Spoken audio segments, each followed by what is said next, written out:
Et ce matin, nous sommes donc toujours au stade 2 de l'épidémie, même s'il y a eu un renforcement des mesures de restriction, donc dans 2 départements, comme le disait le Premier ministre à l'instant. L'Oise et le Haut-Rhin, et d'ailleurs le match de football entre Strasbourg et le PSG, prévu initialement cet après-midi, a été reporté. Et puis, autre consigne gouvernementale, éviter autant que faire se peut et au maximum de visiter les personnes âgées dans les maisons de retraite. Il faut protéger nos aînés, a martelé hier Emmanuel Macron, et pour ça, le plan bleu a été déclenché.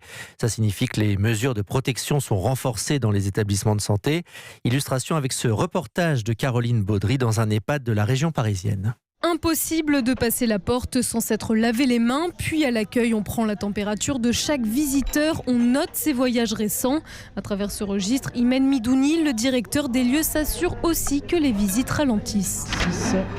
On a décidé donc, il y a quelques jours de concentrer leurs visites sur le créneau 16-18, tout simplement pour limiter.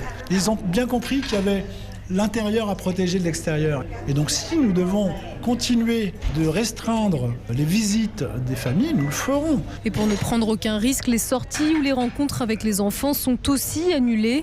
À l'heure du dîner, le sujet est sur toutes les lèvres. Françoise et Janine, elles prennent leur mal en patience. C'est pas le moment d'aller rendre visite à l'arrière-grand-mère. Hein. Mon téléphone, c'est pas très pratique, mais enfin, quand on a des occupations ici, des animations, ou les groupes de discussion. Des familles croisées dans les pattes confient souffrir de ces restrictions. Alors pour garder du lien, elles peuvent suivre la vie de leurs aînés sur Internet où des photos et les plannings sont publiés.